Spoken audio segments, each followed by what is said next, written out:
Hello, good morning, and happy Sunday to you all. ମୁଁ ପ୍ରତିଚି on behalf of eTuition family welcome କରୁଛି Sunday fun day को। eTuition ସବୁବେଳେ Sunday ରେ କିଛି ନା କିଛି amazing ଆଉ fun videos ଆଣେ। ବହୁତ ଇଣ୍ଟରେଷ୍ଟିଂ କୁନି ଗପ ଆଉ ବହୁତ ସୁନ୍ଦର ସୁନ୍ଦର ଭିଡ଼ିଓ ସବୁ ଆଣେ ଯୋଉଟା ବହୁତ ମଜାଦାର ବି ଥାଏ। ଆଜି ବାକି ମୁଁ ଆଣିଛି ଗୋଟେ ଇଣ୍ଟରେଷ୍ଟିଂ ଭିଡ଼ିଓ ଯୋଉଥିରେ ଆମେ ଜାଣିବା ସ୍ପେଶାଲି ଏବଲ୍ଡ ପର୍ସନ୍ସ ମାନଙ୍କ ଉପରେ ଯୋଉମାନେ ହ୍ୟାଣ୍ଡିକ୍ୟାପ୍ଡ ଥାନ୍ତି ଆଉ ଆମେ ତାଙ୍କୁ ସ୍ପେଶାଲ ଚାଇଲ୍ଡ ଅଫ୍ ଗଡ୍ ବୋଲି ବି କୁହାଯାଏ। ତମମାନେ ଜାଣିଛ ଆମର ଡିସେବିଲିଟି କେତେ ଅଛନ୍ତି ଇଣ୍ଡିଆରେ?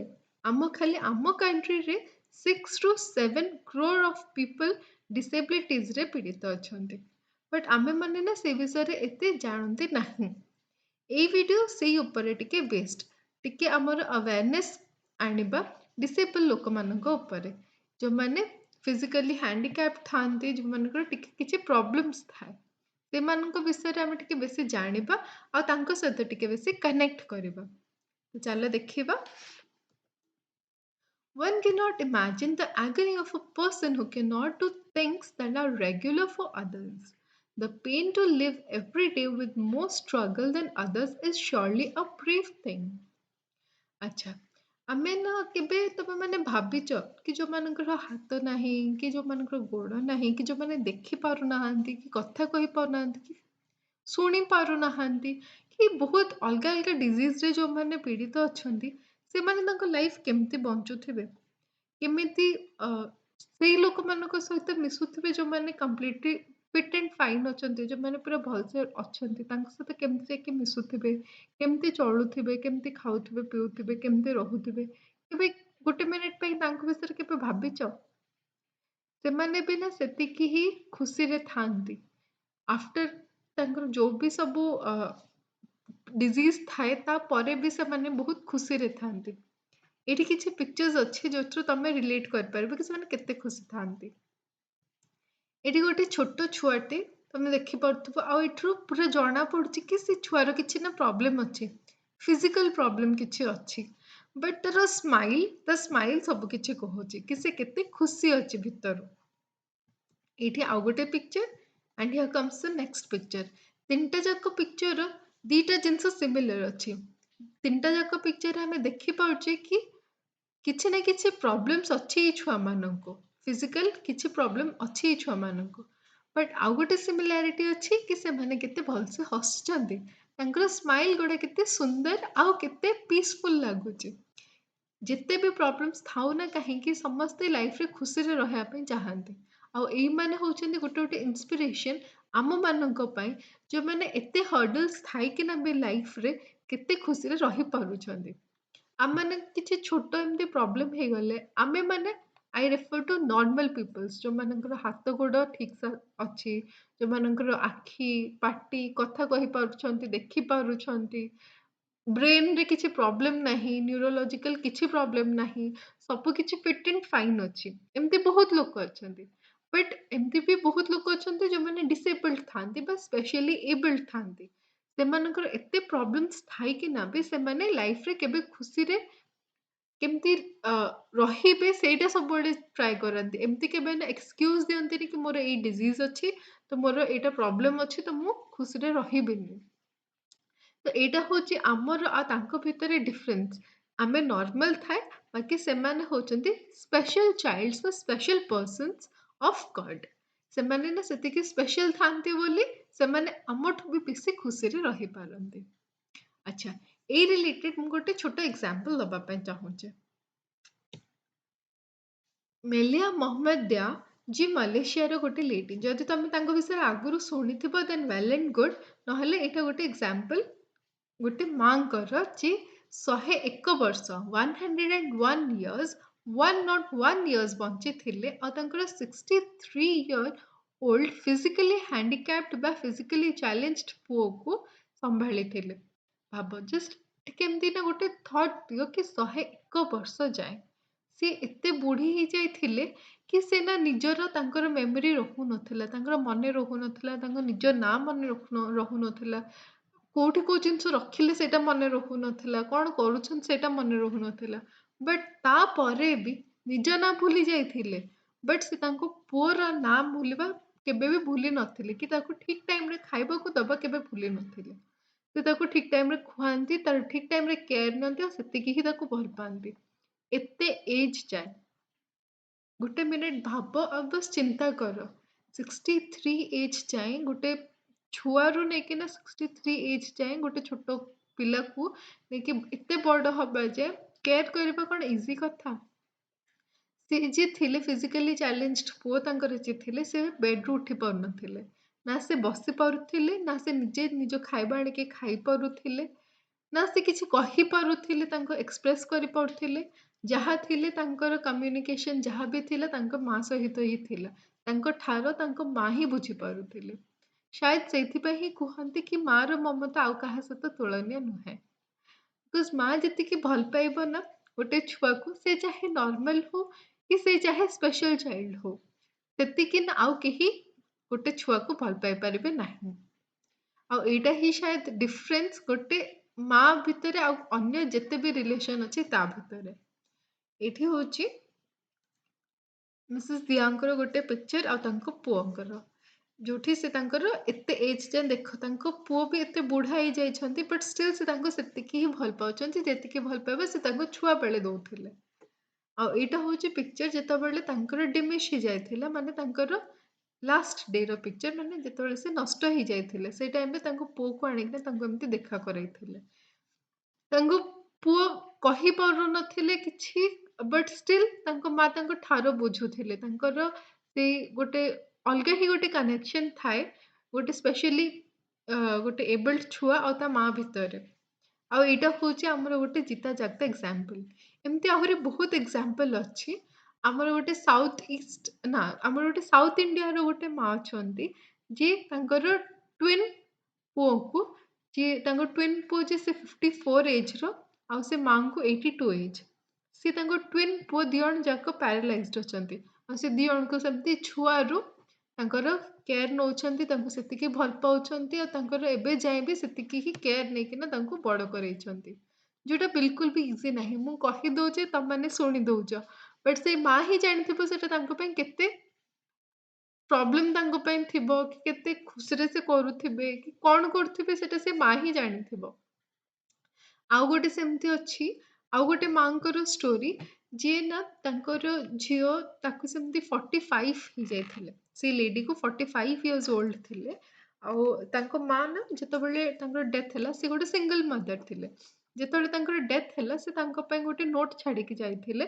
ଗୋଟେ ଅର୍ଗାନାଇଜେସନ ପାଇଁ ଗୋଟେ ନୋଟ୍ ଛାଡ଼ିକି ଯାଇଥିଲେ ଯୋଉଥିରେ ଲେଖା ହେଇଥିଲା ତାଙ୍କୁ କଣ ପସନ୍ଦ, କଣ ନାପସନ୍ଦ, ସେ କୋଉଟା ଖାଇବା ପାଇଁ ଭଲ ପାଆନ୍ତି, କଣ କରିବା ପାଇଁ ଭଲ ପାଆନ୍ତି। ଆଉ ତାଙ୍କ ଛଡ଼ା ସେ ଆଉ କାହାକୁ ଚିହ୍ନୁ ନଥିଲେ। ସେ ଯୋଉ 45 ଇୟର୍ ଓଲ୍ଡ ଲେଡି ଥିଲେ, ଯିଏ ଡିସେବଲ୍ଡ ଥିଲେ, ସିଏ ତାଙ୍କ ମାଙ୍କ ଛଡ଼ା ଆଉ ସେ କାହାକୁ ଚିହ୍ନୁ ନଥିଲେ। ଆଉ ତାଙ୍କ ମାଙ୍କର ଡେଥ୍ ପରେ ଯେହେତୁ ସେ ଗୋଟେ ସିଙ୍ଗଲ ମମ୍ ଥିଲେ, ତାଙ୍କ ମାଙ୍କର ଡେଥ୍ ପରେ ଗୋଟେ ଅର୍ଗାନାଇଜେସନ ବା ଗୋଟେ ଏନଜିଓ ତାଙ୍କୁ ଆଣିକିନା ରଖିଲା। ଆଉ ଧୀରେ ଧୀରେ ସେ ଫାଷ୍ଟ ବିଲକୁଲ ଖାଉନଥିଲେ, କାହା ସହିତ ମିଶୁନଥିଲେ, କିଛି କଥା କହିପାରୁନଥିଲେ। ବଟ୍ ବହୁତ ମୁସ୍କିଲରେ ସେ ଧୀରେ ଧୀରେ ସେ ଏନଜିଓର ଛୁଆମାନଙ୍କ ସହିତ ଯୋଉମାନେ ତାଙ୍କରି ଭଳିଆ ହିଁ ଥିଲେ ତାଙ୍କ ସହିତ ମିଶିବା ଷ୍ଟାର୍ଟ କଲେ। ଧୀରେ ଧୀରେ ତାଙ୍କ ସହିତ ଆକ୍ୱେଣ୍ଟେଡ୍ ହେଲେ ଆଉ ଖାଇବା ପିଇବା ଷ୍ଟାର୍ଟ କଲେ। ବଟ୍ ସେଇଟା କିଛି ଏମିତି ନା ଇଜି ନଥିଲା। ପୁରା ଏନଜିଓ ବାଲାଙ୍କ ପାଇଁ ସେତିକି ହିଁ ଟଫ୍ ଥିଲା। ଭାବ ଗୋଟେ ଏନଜିଓରେ ଏତେ ଲୋକ ଥାଇକିନା ବି, ଏତେ ଛୁଆ ଥାଇକିନା ବି ତାଙ୍କୁ ସମ୍ଭାଳିବା ଏତେ ମୁସ୍କିଲ ହଉଥିଲା। ବଟ୍ ତାଙ୍କ ମା ତାଙ୍କ ପାଇଁ ଏକା ଇନଫ୍ ଥିଲେ। ଗୋଟେ ଛୁଆ ପାଇଁ ତା ମା ସବୁବେଳେ ଗୋଟେ ୱାର୍ଲଡ ଥାଏ। ସେ ଏକା ତା ପାଇଁ ଇନଫ୍ ଥାଏ। ଆଉ ଏମିତି ବହୁତ ସାରା ଡିଜିଜ୍ ଅଛି ଯୋଉଟା ବିଷୟରେ ଆମେ ଜାଣି ବି ନାହିଁ। ବଟ୍ ସେଗୁଡ଼ା ଏକ୍ଜିଷ୍ଟ କରେ। ଯଦି ତମ ଆଖପାଖରେ କେହି ସେମିତି ଡିସେବଲ୍ଡ ପର୍ସନ୍ସ ଅଛନ୍ତି ଯାହା ବିଷୟରେ ତମେ ଜାଣିଛ, ଦେନ୍ ମତେ କମେଣ୍ଟ ସେକ୍ସନରେ ନିହାତି ଜଣେଇବ। ଚାଲ ଦେଖିବା କିଛି ସେମିତି ଡିଜିଜ୍ ଉପରେ ଯୋଉଟା ବିଷୟରେ ଆମେ କିଛି ଜାଣି ବି ନାହିଁ। ସମ୍ ଡିସେବଲ୍ଡ ଡିଜିଜେସ୍।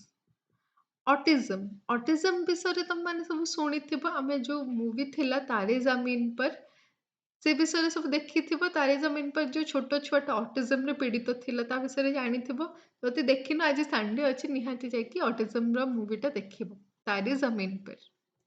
ନେକ୍ସଟ ଆସିଲା ଲୋ vision, cerebral palsy, mental retardation, impairment, Larsen syndrome, leprosy cured person, dwarfism, intellectual disability autism बहुत सारा छुआ आजिकल ऑटिज्म रे पीड़ित जमती मु कहली 6 ରୁ 7 କୋଟି ଆମ ଦେଶରେ ଅଛନ୍ତି ଡିସେବଲ୍ଡ ବା ସ୍ପେଶାଲି ଏବଲ୍ଡ ଛୁଆ ମାନେ ଆଉ ଲୋକମାନେ ଏଇଟା ହଉଛି ଅଟିଜମର ଗୋଟେ ଏକ୍ସାମ୍ପଲ ଏ ଛୁଆଟି ପାଠ ପଢୁଛନ୍ତି ବାକି ତାର ସିଏ ଅଟିଜମରେ ପୀଡ଼ିତ ସେ ନା ଯାହା ସେମାନେ ଭାବନ୍ତି ସେଇଟା ସେମାନେ ଏକ୍ସପ୍ରେସ୍ କରିପାରନ୍ତି ନାହିଁ ଆଉ ଯୋଉଟା ଏକ୍ସପ୍ରେସ୍ କରନ୍ତି ସେଇଟା ସେ ଭାବି ନଥାନ୍ତି ଆଉ ଏକ୍ସପ୍ରେସ୍ କରିଦିଅନ୍ତି ଧଡ଼କିନା ରାଗି ଯାଆନ୍ତି ଧଡ଼କିନା ଖୁସି ହେଇଯାଆନ୍ତି କିଛି ଜିନିଷ ପାଇଁ ବହୁତ ଅପସେଟ୍ ହେଇଯାଆନ୍ତି ଏଗୁଡ଼ା ଅଟିଜମର ଗୋଟେ ଗୋଟେ ନେଚର ଦେନ୍ ଆସିଲା ଏଇଟା ଆମର ସେରେବ୍ରାଲ ପଲ୍ସିର କଣ୍ଡିସନ ଏଇ ଛୁଆକୁ ସେରେବ୍ରାଲ ପଲ୍ସି ହେଇଛି ସେରେବ୍ରାଲ ପଲ୍ସିରେ ଏଇଟା ମୋଷ୍ଟ ଅଫ୍ ଦ ଟାଇମ୍ ଜନ୍ମରୁ ଥାଏ ମାନେ ଫ୍ରମ୍ ବର୍ଥରୁ ଏଇ କଣ୍ଡିସନଟା ଥାଏ ଯେତେବେଳେ ଗୋଟେ ଛୁଆର ନେକ୍ କଣ୍ଟ୍ରୋଲ ନଥାଏ ମାନେ ତାର ବେକ ସିଧା ହେଇନଥାଏ ସେ କଥା କହିପାରନ୍ତି ନାହିଁ ତାଙ୍କ ହାତ ମୁଭମେଣ୍ଟ ସେ କରିପାରନ୍ତି ନାହିଁ ଚାଲି ପାରନ୍ତି ନାହିଁ ବସି ପାରନ୍ତି ନାହିଁ ନିଜେ ଆଣିକିନା ନିଜ ଜିନିଷ ଖାଇପାରିବେ ନାହିଁ ଏମିତି କଣ୍ଡିସନ ହେଉଛି ସେରେବ୍ରାଲ ପଲ୍ସିର ତ ଏଇ ଛୁଆଟି ବି ସେମିତି ଏମାନେ ଲାଇଫରେ ଯେତେ ବି କଣ୍ଡିସନ ଆସୁନା କାହିଁକି ବଟ୍ ଖୁସି ହବା କେବେ ଛାଡ଼ନ୍ତି ନାହିଁ ଯୋଉଟା ଆମେ ତାଙ୍କଠୁ ଶିଖିବା ଦରକାର କିଛି ବି କଣ୍ଡିସନ ହେଇଯାଉ ବଟ୍ ଖୁସି ହବା ସେମାନେ ଛାଡ଼ନ୍ତି ନାହିଁ ଯୋଉଟା ଆମ ପାଇଁ ବହୁତ ହି ମୋଟିଭେସନାଲ ନେକ୍ସଟ ଆସିଲା ଏଇ ଝିଅଟିକୁ ଲାର୍ସନ ସିଣ୍ଡ୍ରମରେ ସେ ପୀଡ଼ିତ ଲାର୍ସନ ସିଣ୍ଡ୍ରମରେ ତାଙ୍କର ମାନେ ଗୋଡ଼ ଆଣ୍ଠୁ ଆଣ୍ଠୁ ଗଣ୍ଠି ବହୁତ ପେନ୍ ହୁଏ ଆଉ ସେମାନେ ଚାଲି ପାରନ୍ତି ନାହିଁ ଏଇଟା ବି କେବେ ବି ବହୁତ ଛୁଆରୁ ହେଇଥାଏ ଆଉ କେବେ କେବେ ମିଡଲ ଏଜରୁ ଷ୍ଟାର୍ଟ ହୁଏ ତ ଏଇ କୁନି ଝିଅଟିର ଲାର୍ସନ ସିଣ୍ଡ୍ରମ ଅଛି ଆଉ ସେ ପୁରା ଛୁଆରୁ ହିଁ ଏମିତି ଅବସ୍ଥାରେ ଅଛି ଯୋଉଠି ଏବେ ସେ କ୍ୟୋର ଉପରେ ଅଛି ମାନେ ତାର ଟ୍ରିଟମେଣ୍ଟ କ୍ୟାରି ଅନ୍ ଅଛି ବଟ୍ ସେ ଲାର୍ସନ ସିଣ୍ଡ୍ରୋମ ମାନେ ଏତେ ଛୋଟରୁ ସେ ଯେତେବେଳେ ଦୁନିଆ ବିଷୟରେ କିଛି ଜାଣିନାହିଁ ସେ ସେବେଠୁ ଗୋଟେ ଡିଜିଜରେ ପୀଡ଼ିତ ଅଛି ଆଉ ସେ ସେବେଠୁ ଟ୍ରିଟମେଣ୍ଟରେ ଚାଲିଛି ଭାବ ତମମାନଙ୍କ ଲାଇଫ କେତେ ବେଟର ଅଛି ତା ଅପେକ୍ଷା ଯେବେ ତମର ସବୁ କିଛି ସହି ସଲାମତ ଅଛି ବଟ୍ ଷ୍ଟିଲ୍ ଆମେ ଗୋଟେ ଭଲ ହ୍ୟୁମାନ ବିଙ୍ଗ ହେଇପାରୁନେ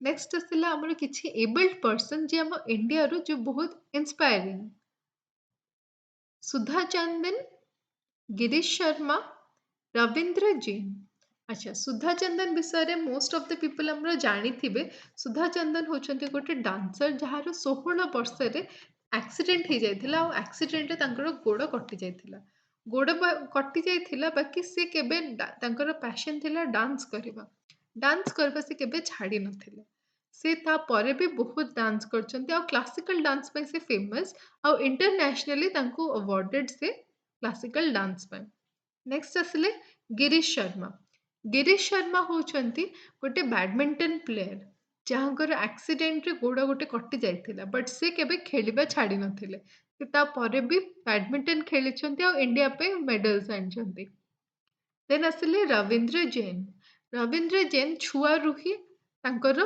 से ब्लाइंड थिले तांको देखा जाउ नथिला से विजुअली इम्पेयर्ड थिले बाकी से केबे सेटाको ना एक्सक्यूज बने नाहंते लाइफ रे से ता परे गीत गाइबा स्टार्ट कले तांको गीत गाइबा बहुत पसंद थिला तांको वॉइस बहुत भलो थिला और से सेबेठु गीत गाइबा स्टार्ट कले से केबे एक्सक्यूज बने नाहंती मु तो देखि पारुनी मु कोन करबी लाइफ रे कहि के बसि जिबी सेमती नाही से ସେଇଟାକୁ କେବେ ବି ତାଙ୍କର ଦେଖି ନ ପାରିବାଟାକୁ କେବେ ତାଙ୍କର ପ୍ୟାସନ ମଝିରେ ଆଣିବା ପାଇଁ ଦେଇନାହାନ୍ତି ସେ ତାପରେ ଗୀତ ଗାଇବା ଷ୍ଟାର୍ଟ କଲେ ଆଉ ବହୁତ ବର୍ଷ ଯାଏଁ ଗୋଟେ ମ୍ୟୁଜିକାଲ କମ୍ପୋଜର ହିସାବରେ ତାଙ୍କୁ ସେ ଚିହ୍ନିତ ଆଉ ଗୋଟେ ସିଙ୍ଗର ହିସାବରେ ବି ସେ ଗୋଟେ ନୋନ୍ ଇଏ ହଉଛନ୍ତି ରବୀନ୍ଦ୍ର ଜୈନ ନେକ୍ସଟ ଆସିଲେ ଅରୁଣିମା ସିହ୍ନା ଆଉ ମାଲତୀ କୃଷ୍ଣ ମୂର୍ତ୍ତି होला ଅରୁଣିମା ସିହ୍ନାଙ୍କର ଯେତେବେଳେ ସେ ଗୋଟେ ଟ୍ରେନରେ ସଫର କରୁଥିଲେ ସେଇ ଟାଇମରେ କିଛି ଡକାୟତ ଆସିକି ତାଙ୍କୁ ଚୋରି କରିକି ତାଙ୍କୁ ଟ୍ରେନରୁ ଧକ୍କା ଦେଇ ଦେଇଥିଲେ ଯାହା ଫଳରେ ତାଙ୍କ ଦିଟା ଯାକ ଗୋଡ଼ କଟି ଯାଇଥିଲା ଗୋଟେ ଗୋଡ଼ କଟିଥିଲା ସରି ଗୋଟେ ଗୋଡ଼ କଟି ଯାଇଥିଲା ବଟ୍ ସେଇ ଗୋଡ଼ ପ୍ରତି କେୟାର ନ କରିକିନା ମାଉଣ୍ଟ ଏଭରେଷ୍ଟ ଯୋଉଟା ସବୁଠୁ ବଡ଼ ପାହାଡ଼ ସେଇଟାକୁ ଚଢ଼ିଥିଲେ and she is the first women amputee to climb the mount Everest ଭାବୁଛ ଆମେ ଏମିତି ନର୍ମାଲ କିଛି ବାଟ ଯିବା ପାଇଁ ଆମ ଗୋଡ଼କୁ କଷ୍ଟ ହୁଏ କିଛି ବାଟ ଚାଲିଲେ ଆମେ କହେ କି ହଁ ବହୁତ ଚାଲିଦେଲେ ଆମେ ଆଉ ଯାଇପାରିବାନି ଆଗକୁ କି କାର ଆଣ କି ବାଇକ୍ ଆଣ ଆମେ ସେଇଥିରେ ଯିବା ଭାରି ବଟ୍ ତାଙ୍କର ଗୋଟେ ଗୋଡ଼ ନଥିଲା ବଟ୍ ଷ୍ଟିଲ୍ ସେ ମାଉଣ୍ଟ ଏଭରେଷ୍ଟକୁ କ୍ଲାଇମ୍ବ କରିଥିଲେ ଚଢ଼ିଥିଲେ ଆଉ କମ୍ପ୍ଲିଟ୍ କରିଥିଲେ ଆଉ ସେ ହେଉଛନ୍ତି ୱିମେନ୍ ଫର୍ଷ୍ଟ ଇଣ୍ଡିଆନ୍ ୱିମେନ୍ ତାପରେ ଆସିଲା ମାଳତୀ କୃଷ୍ଣ ମୂର୍ତ୍ତି होला ତାଙ୍କର ସେମିତି ୱେଷ୍ଟରୁ ଅଣ୍ଟା ପୋର୍ସନରୁ ତଳକୁ ପୁରା ପ୍ୟାରାଲାଇଜ୍ଡ बट सी ସେଇଟାକୁ ବି କେବେ ଏକ୍ସକ୍ୟୁଜ ଆଣିନାହାନ୍ତି କି କେବେ ସେଇଟାକୁ ସେ ଆଗକୁ ଆଣିନାହାନ୍ତି। ତାଙ୍କର ସ୍ୱପ୍ନ ଯୋଉଟା ଥିଲା ସେଇଟାକୁ ସବୁ ଫୁଲଫିଲ୍ କରିଛନ୍ତି। ଆଉ ଯେତେ ଟାଇପ୍ର ଖେଳ ସେ ପସିବଲ୍ ସେ ସବୁ ଖେଳିଛନ୍ତି ଆଉ ଜିତିଛନ୍ତି। ଆଉ ବହୁତ ସାରା ମେଡାଲ୍ସ ବି ସେ ୱିନ୍ କରିଛନ୍ତି। ମଲ୍ଟିପଲ୍ ଆୱାର୍ଡସ୍ ତାଙ୍କୁ ମିଳିଛି ବହୁତ ସାରା ଗେମ୍ସ ପାଇଁ। ଏମିତି ବହୁତ ଏକ୍ସାମ୍ପଲ୍ ଅଛନ୍ତି। ଖାଲି ଇଣ୍ଡିଆରେ ନୁହେଁ, ଆଉଟ୍ ଅଫ୍ ଇଣ୍ଡିଆ ଆମର ଅଲଗା ଅଲଗା କଣ୍ଟ୍ରିଜରେ ବି ବହୁତ ଅଛନ୍ତି ଯୋଉମାନେ ପାରା ଅଲିମ୍ପିକ ଗୋଟେ ହୁଏ ଯୋଉଥିରେ ଯୋଉମାନେ ନା ଏମିତି ଡିସେବଲ୍ଡ ଥାନ୍ତି ବା ସ୍ପେଶାଲି ଏବଲ୍ଡ ଥାନ୍ତି ସେମାନଙ୍କ ପାଇଁ ଗୋଟେ ଗେମ୍ ହୁଏ ଯୋଉଥିରେ ସେମାନେ ଜିତନ୍ତି। ଆଉ ବହୁତ ହାର୍ଡ ୱାର୍କିଂ କରନ୍ତି ଆଉ ବହୁତ ମେହନତ କରିକିନା ସେମାନେ ସେଇ ଯାଏ ପହଞ୍ଚନ୍ତି। ସେମିତି ବହୁତ ଏକ୍ସାମ୍ପଲ୍ ଅଛନ୍ତି ଯୋଉଟାରେ ଆମେ ଇନ୍ସପାୟାର ହବା କଥା, ମୋଟିଭେଟ୍ ହବା କଥା, ତାଙ୍କଠୁ ଶିଖିବା କଥା କି କେମିତି ଲାଇଫକୁ ଏତେ ଭଲସେ ବଞ୍ଚିବ। ସେମାନେ ନା ତାଙ୍କର ପ୍ରୋବ୍ଲେମ ଥାଇକିନା ବି ବହୁତ ଖୁସିରେ ଅଛନ୍ତି। ବଟ୍ ଆମର ଠାକୁର ଆମକୁ ଏତେ ବ୍ଲେସ୍ କରିଛନ୍ତି, ଆମ ଠାକୁରଙ୍କ କୃପାରୁ ଆମମାନଙ୍କର ସବୁକିଛି ଠିକ୍ ଥାଇକିନା ବି ଆମେ ଏକ୍ସକ୍ୟୁଜ୍ ଦଉଛୁ କି ଆମେ ଏଇଟା କରିପାରୁନି କି ସେଇଟା କରିପାରୁନେ। ଆମେମାନେ ତାଙ୍କଠୁ ଶିଖିବା କଥା କି ସବୁ ଜିନିଷକୁ କେମିତି ସକ୍ସେସଫୁଲି ଖୁସିରେ ଖୁସିରେ କମ୍ପ୍ଲିଟ୍ କରିବ। ଆଚ୍ଛା, ଏଇମାନଙ୍କୁ ଏନକରେଜ୍ କରେ କିଛିଟା ଏନଜିଓସ୍ ଆଉ ଅର୍ଗାନାଇଜେସନ୍ସ। କିଛିଟା ଏନଜିଓସ୍ ମାନେ ଥାନ୍ତି ଯୋଉମାନେ ନା ଏମାନଙ୍କୁ ସପୋର୍ଟ କରନ୍ତି। ଛୁଆରୁ ତାଙ୍କୁ ଆଣିକିନା ଯୋଉମାନେ ଡିସେବଲ୍ଡ ଥାନ୍ତି ବା ସ୍ପେଶାଲି ଏବଲ୍ଡ ଥାନ୍ତି ତାଙ୍କୁ ଛୁଆରୁ ଆଣିକିନା ତାଙ୍କୁ ପାଠ ପଢ଼ାନ୍ତି। ଯାହାକୁ ସିଙ୍ଗିଂରେ ଇଣ୍ଟରେଷ୍ଟ ତାକୁ ସେଥିରେ ତାଙ୍କୁ ଏନକରେଜ୍ କରାନ୍ତି। ଯୋଉମାନେ ଡାନ୍ସିଂ ପସନ୍ଦ, ଯୋଉମାନେ ପେଣ୍ଟିଂ କରିବା ପାଇଁ ଚାହୁଁଛନ୍ତି, ଯୋଉମାନେ ଯୋଉ ଗେମ୍ସକୁ ଖେଳିବା ପାଇଁ ଚାହୁଁଛନ୍ତି, ଏମାନେ ସବୁ ତାଙ୍କ ସେଇ ଡ୍ରିମ୍ସକୁ ଫୁଲଫିଲ୍ କରିବା ପାଇଁ ପୁରା ଚେଷ୍ଟା କରନ୍ତି। କିଛିଟା ଅର୍ଗାନାଇଜେସନ୍ସ ହଉଛି ADAPT ମାନେ Able Disable All People Together, APD the Association of People with Disability, Deen Dayal Disabled Rehabilitation Scheme, Disabled Welfare Trust of India, Infinite Ability, Narayan Seva Sansthan, Society for Welfare of the Handicapped, ଆଉ ତମନ୍ନା। ଏଗୁଡ଼ା ହେଉଛି କିଛିଟା ଏନଜିଓସ୍ ବା organisations. But ୟା ଛଡ଼ା ବି ଆହୁରି ବହୁତ organisations ଅଛି ଯୋଉମାନେ ଛୋଟରୁ ନେଇକିନା ବଡ଼ ଯାଏଁ ବଟ୍ ଛୁଆରୁ ହିଁ ଏମାନେ ହେଲ୍ପ କରନ୍ତି। ତାଙ୍କର ସ୍କୁଲିଂ, ତାଙ୍କର କେୟାର ନେବା, ତାଙ୍କୁ ଆଫେକ୍ସନ୍ ଦେବା, ମାନେ ସବୁ କିଛି ତାଙ୍କ ଏନଜିଓସ୍ରେ କରନ୍ତି। ତାଙ୍କ ଡ୍ରିମ୍ଟାକୁ କେମିତି ସେମାନେ ସକ୍ସେସଫୁଲ୍ କରିବେ ତା ପଛରେ ବହୁତ ଏନଜିଓସ୍ର ହାତ ଥାଏ। ରାଇଟ୍, ନେକ୍ସଟ ଯିବା ଆମର few ways to support the differently abled. So କିଛିଟା ଆମେ ନା ସେମାନଙ୍କୁ କେମିତି ଟ୍ରିଟ୍ କରିବା କଥା, କେମିତି ତାଙ୍କ ସହିତ ବିହେଭ୍ କରିବା କଥା। ବହୁତ ଲୋକ ଏମିତି ଥାନ୍ତି ଯୋଉମାନେ ଜାଣିପାରନ୍ତି ନାହିଁ କି ଡିସେବଲ୍ଡ ମାନଙ୍କ ସହିତ କେମିତି ବିହେଭ୍ କରିବ। ଯୋଉମାନେ ଫିଜିକାଲି ଚ୍ୟାଲେଞ୍ଜଡ ଅଛନ୍ତି ତାଙ୍କ ସହିତ କେମିତି ବିହେଭ୍ କରିବ କିଛି ଲୋକମାନେ ଜାଣିପାରନ୍ତି ନାହିଁ। ବାକି ଏଇଟା କିଛି ପଏଣ୍ଟସ୍ ଅଛି ଯୋଉଥିରେ ଆମେ ତାଙ୍କୁ ସପୋର୍ଟ କରିପାରିବା। କେମିତି? Ask before offering help. Unnecessary help ନା କାହାକୁ ଦରକାର ନାହିଁ। ସେମାନେ ଫିଜିକାଲି ଚ୍ୟାଲେଞ୍ଜଡ, ବାକି ସେମାନେ ସେଟା ଜାଣିଛନ୍ତି ଆଉ ଆମଠୁ ବେଶୀ ସେମାନେ ତାକୁ ବହୁତ ଜଲ୍ଦି ଆଡାପ୍ଟ କରନ୍ତି। ଯାହାର ସପୋଜ ଗୋଡ଼ ନାହିଁ, ସେ ଚାଲିବା ଜାଣିନାହାନ୍ତି, ବଟ୍ ହ୍ୱିଲ୍ ଚେୟାର ମେଣ୍ଟେନ୍ କେମିତି କରନ୍ତି ସେ ସେଟା ଜାଣିଛନ୍ତି। ଆମେ ତାଙ୍କୁ ନା ଅଯଥା ହେଲ୍ପ କରିବା ଯାଇକିନା ଦରକାର କିଛି ନାହିଁ। ଜବ୍ ତକ୍ ସେମାନେ ନିଜ ଆଡ଼ୁ ଅଫର ନ କରିଛନ୍ତି କି ମୋତେ ଏଇଟା ଦରକାର କି ମୋତେ ଏଇ ଯାଏଁ ଯିବାର ଅଛି କି ଏଇଟା ମୋର ହାତ ପାଉନି ଏଇଟା ଟିକେ ଆଣିଦିଅନ୍ତୁ, ତବ୍ ତକ୍ ନା ତୁମେ ଅନନେସେସାରୀ ହେଲ୍ପ କରିବା ଦରକାର ନାହିଁ। ସେମିତି କଲେ କ'ଣ ହୁଏ, ତାଙ୍କୁ ସେଇଟା ଖରାପ ଫିଲ୍ ହୁଏ କି ଆଚ୍ଛା ମୋର କଣ୍ଡିସନ ଏମିତି ବୋଲି ଲୋକମାନେ ମୋତେ ଏମିତି ସିମ୍ପାଥି ଗେନ୍ କରୁଛନ୍ତି କି ସିମ୍ପାଥି ଦେଖେଇବାକୁ ଚାହୁଁଛନ୍ତି ମୋ ପାଇଁ, ଯୋଉଟା ତାଙ୍କୁ ବିଲକୁଲ ବି ପସନ୍ଦ ନାହିଁ। ମୋଷ୍ଟ ଅଫ୍ ଦ କେସ୍‌ରେ ଏମିତି ଲୋକମାନଙ୍କୁ ପସନ୍ଦ ନଥାଏ। ତ ଜବ୍ ତକ୍ ସେମାନେ ନ କହିଛନ୍ତି, କିଛି ହେଲ୍ପ ନ ମାଗିଛନ୍ତି, ତବ୍ ତକ୍ ତାଙ୍କୁ କିଛି ହେଲ୍ପ ନିଜ ସାଇଡ୍‌ରୁ କରିବା ଦରକାର ନାହିଁ। ହେଲ୍ପ ସବୁବେଳେ ହେଲ୍ପ କରିବା ଭଲ କଥା, ବଟ୍ ଏଇ ମାନେ ଯୋଉମାନେ ଫିଜିକାଲି ଚ୍ୟାଲେଞ୍ଜଡ ଥାନ୍ତି ବା ସ୍ପେଶାଲି ଏବଲ୍ଡ ଥାନ୍ତି ତାଙ୍କ ସହିତ ଆମକୁ ଟିକେ କେୟାରଫୁଲି ଚଳିବାର ଥାଏ। ତ ସେଥିପାଇଁ ଜବ୍ ତକ୍ ସେମାନେ ନିଜ ଆଡ଼ୁ ଅଫର ନ କରିଛନ୍ତି, ହେଲ୍ପ ନ ମାଗିଛନ୍ତି, ତବ୍ ତକ୍ ତାଙ୍କୁ କିଛି କହିବା ଦରକାର ନାହିଁ। Speak clearly and listen. ସେମାନେ ମୋଷ୍ଟ ଅଫ୍ ଦ କେସ୍‌ରେ ତାଙ୍କର ଟିକେ କହିବାର ପ୍ରୋବ୍ଲେମ୍ ଥାଏ। ତ ଯଦି ସେମାନଙ୍କର କିଛି କହିବା ପାଇଁ ଚାହୁଁଛନ୍ତି ଦେନ୍ ଆରାମସେ ଶୁଣ, ତାଙ୍କୁ ୱାର୍ଡ଼ଟା କମ୍ପ୍ଲିଟ୍ କରିବା ପାଇଁ ଦିଅ, ଆଉ ତାପରେ ତମେ କୁହ। ଆଉ ତମେ ଯେତେବେଳେ କହୁଛ ନା, ଆଉ ମଝିରେ ତାଙ୍କୁ ଇଣ୍ଟରପ୍ଟ କରିବା କଥା ନୁହେଁ। ତାଙ୍କ ସେଣ୍ଟେନ୍ସ କମ୍ପ୍ଲିଟ୍ କରିବା ପାଇଁ ଦବା କଥା, ଆଉ ତାଙ୍କୁ ଭଲସେ ଶୁଣ। ଏମିତି ନାହିଁ ମଝିରେ ତାଙ୍କ କିଛି ବି କହିବା ପୂର୍ବରୁ ତମେ ଯାଇକିନା କହିଦିଅ। आराम से पेशेंसली हैंडल करवा निहांती दरकार। Make them feel comfortable. गोटे कंफर्टेबल जोन को तांको आण। एटा बहुत ही इम्पोर्टेंट। जेतेबेले जदि तमे को भी गोटे स्पेशल चाइल्ड सहित कि स्पेशल पर्सन सहित डील करूच, कथा होच तांक सहित गोटे कंफर्ट जोन रे तांको रख। तमे जोटा करूच तांको सेथिरे इन्वॉल्व कर। एमती नाही कि माने एमती करनी जेमती कि समाने किछ करूछंती देन तमे जाकिना मझरे इंटरप्ट कर देलो जाकी। କିଛି ଗୋଟେ କହିଦେଲ ଯୋଉଟା ତାଙ୍କୁ ଡିସ୍କମ୍ଫର୍ଟ ଫିଲ୍ କରଉଛି ଏମିତି କରିବା କଥା ନୁହେଁ। ତାଙ୍କୁ ସବୁବେଳେ କମ୍ଫର୍ଟେବଲ ଫିଲ୍ କରିବା କଥା। ପେସେନ୍ସଲି ତାଙ୍କୁ ବହୁତ ହ୍ୟାଣ୍ଡେଲ କରିବା କଥା। ବହୁତ କେୟାର ଆଉ ଆଟମୋଷ୍ଟ ଲଭରେ ତାଙ୍କୁ ହ୍ୟାଣ୍ଡେଲ କରିବା କଥା। Respect personal space. ସମସ୍ତଙ୍କର ଗୋଟେ ପର୍ସନାଲ ସ୍ପେସ୍ ଥାଏ। ଏଇଟା ଖାଲି ସ୍ପେଶାଲ ପର୍ସନ୍ସ ମାନଙ୍କ ପାଇଁ ନୁହେଁ, ଏଇଟା ନର୍ମାଲ ପର୍ସନ ଯୋଉମାନେ ଅଛନ୍ତି ତାଙ୍କ ପାଇଁ ବି ସମସ୍ତଙ୍କର ଗୋଟେ ପର୍ସନାଲ ସ୍ପେସ୍ ଥାଏ।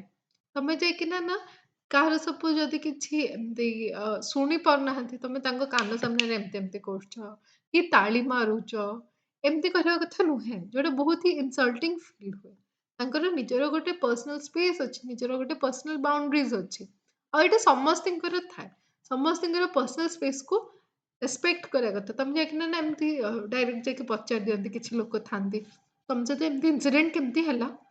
ତମେ କେମିତି ଏମିତି ତମର ଯୋଉ ହେଲା ସେଟା ତ ଆଗରୁ ନଥିଲା, କେମିତି ଏମିତି ଷ୍ଟାର୍ଟ ହେଲା? ଷ୍ଟାର୍ଟ ହବା ପୂର୍ବରୁ ତମେ ଜାଣିପାରିଲ କି କଣ ଏମିତି ହେଲା? ଏତେ କ୍ୱେରିଜ୍ ନା ଇମ୍ପୋର୍ଟାଣ୍ଟ ନାହିଁ। ଆଉ ସ୍ପେଶାଲି ସେଇମାନଙ୍କ ପାଇଁ ଯୋଉମାନେ ସେଥିରେ ପୀଡ଼ିତ ଅଛନ୍ତି, ତାଙ୍କୁ ଏମିତି ଡାଇରେକ୍ଟ ଯାଇକି ପଚାରିବା କଥା ନୁହେଁ। ସୋ ରେସ୍ପେକ୍ଟ ଦେୟାର ପର୍ସନାଲ ବା ପ୍ରାଇଭେଟ ସ୍ପେସ୍। ଦେନ୍ ହେଉଛି ଏନଗେଜ ଇନ୍ ପଜିଟିଭ କନଭରଜେସନ୍ସ। ଏଇଥିରେ ଆମେ କ'ଣ ଜାଣେ? ପଜିଟିଭ କନଭରଜେସନ୍ସ ହେଉଛି ତମେ ଯଦି କେବେ କେଉଁ ସ୍ପେଶାଲ ଚାଇଲ୍ଡ ସହିତ କି ସ୍ପେଶାଲ ପର୍ସନ ସହିତ ଯାଇକି କଥା ହେଉଛ, ତାଙ୍କୁ ନର୍ମାଲ କଥା ହୁଅ ତାଙ୍କ ସହିତ। ଆମେ ଯେମିତି ନର୍ମାଲି କଥା ହୁଏ, ତମେ ଯେମିତି ତମ ସାଙ୍ଗମାନଙ୍କ ସହିତ ଖଟରେ କଥା ହୁଅ, ସେମିତି ଯାଇକିନା କଥା ହୁଅ। ତାଙ୍କୁ ଗୀତ ବିଷୟରେ କଥା ହୁଅ, ଡାନ୍ସ ବିଷୟରେ କୁହ, ମ୍ୟୁଜିକ୍ ବିଷୟରେ କୁହ, କି ମୁଭିଜ୍ ବିଷୟରେ କଥା ହୁଅ, ତାଙ୍କ କାମ ରିଲେଟେଡ୍ କଥା ହୁଅ, କାମରେ କେମିତି ପ୍ରୋଗ୍ରେସ୍ ହବ ସେଇ ରିଲେଟେଡ୍ କଥା ହୁଅ, ଫ୍ୟାମିଲି ବିଷୟରେ କଥା ହୁଅ। ନହେଲେ ଯାଇକି ଏମିତି ଯାଇକିନା କିଛି ବି ଏମିତି କଥା ହୁଅ ଯୋଉଟା ତାଙ୍କୁ ନର୍ମାଲ ଫିଲ୍ କରାଇବ। ଏମିତି କିଛି ନୁହେଁ ଯୋଉଟା ତାଙ୍କୁ ଅକ୍ୱାର୍ଡ ଫିଲ୍ କରାଇବ।